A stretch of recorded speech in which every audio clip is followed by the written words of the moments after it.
जानते हो मोहब्बत क्या है? जब वो तुम्हें अपनी जिंदगी से निकाल दे और तुम अपने दिल को चीरती हुई तकलीफ के बावजूद लब ना कहो।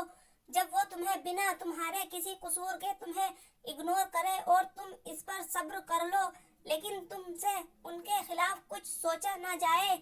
जब उनके खिलाफ बोलना चाहो तो तुम्हारी जुबान, और जब लिखना चाहो तो तुम्हारे हाथ बगावत कर जाएं। जब कोई उनके खिलाफ कुछ बोल जाए तो तुम उनकी इज्जत और हरमत की खातिर उस इंसान से लड़ जाओ। मैंने ये सब किया है, तब जाकर मुझे दिल के किसी कोने में इत्मीनान महसूस हुआ है।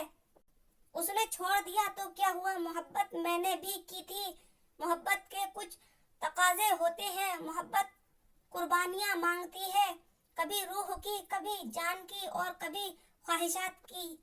मोहब्बत ये नहीं कहती कि जिससे मोहब्बत हो उसके कदमों में गिर जाओ, उसकी इत्ताहट के बावजूद मिन्नतें करने लग जाओ, किसी को अपना बनाने के चक्कर में उसे और बेजार कर दो।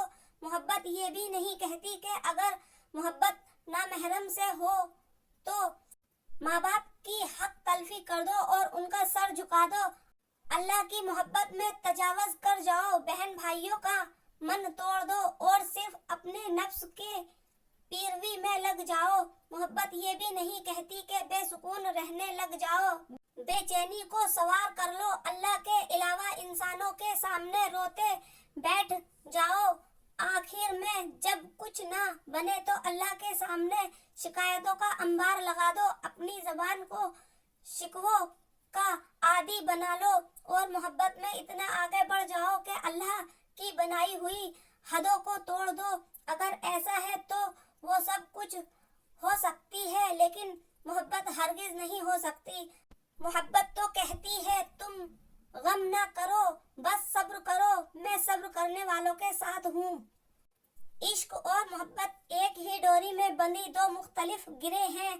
किसी भी मकाम पर खड़े होकर एक को चुनना पड़ता है, और मैं कहती हूँ मोहब्बत को चुनना इंसान को बहुत सस्ता पड़ता है।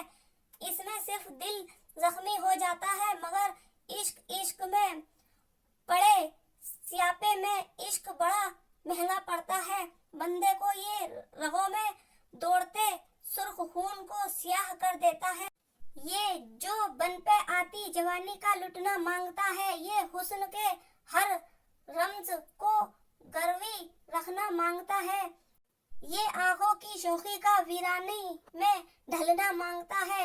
ये होठों की मुस्कान का उदासी में रच जाना मांगता है। ये दिल की धक धक करती धड़कनों का अपाहिज हो जाना मांगता है। ये सही सालिम रूह का जख्मी होना मांगता है। ये इंसान का हंसी खुशी जीते जी मर जाना मांगता है और आखिरी दम तक मांगता रहता है। ये है मोहब्बत और इश्क में फर्क। ताल्लुक बनाना और निभाना, जब दो लोग रिश्ता बनाना तो सीख लेते हैं, मगर रिश्ता निभाना नहीं सीखते तो उनके पास सिवाय अलैदगी के कोई हल नहीं होता। पेरिस में प्रपोज करना नौजवान नस्ल को कपिल गोल्स देने और बादशाही मस्जिद में निकाह करने वाला जोड़ा 3 साल बाद अलैदा हो गया। अगर लोग अपने कपल गोल्स में कहाँ प्रपोज करना है, कहाँ शादी करनी है, क्या पहनना है, खाने में क्या पेश करना है, शादी में कितने लोग बुलाने और कितने पैसे खर्च करने हैं, ये सब की बजाय सिर्फ ताल्लुक बनाना ही नहीं, उसे निभाना भी है। शामिल कर ले तो कम अज कम अलैदगी की खबरें ही कम हो जाएंगी। अलैदगी का इतना मसला नहीं है, जबरदस्ती तो कोई किसी को अपने साथ नहीं रख सकता, लेकिन जिस तरह से ये लोग जुड़कर जुदा होते हैं। मोहब्बत की शादी थी, 4 साल बाद खत्म हो गई। इस तरह के बहुत केस आते हैं और वो दिल को उदास कर देते हैं। इस वीडियो का मकसद किसी का दिल दुखाना नहीं है, सिर्फ मोटिवेट करना है।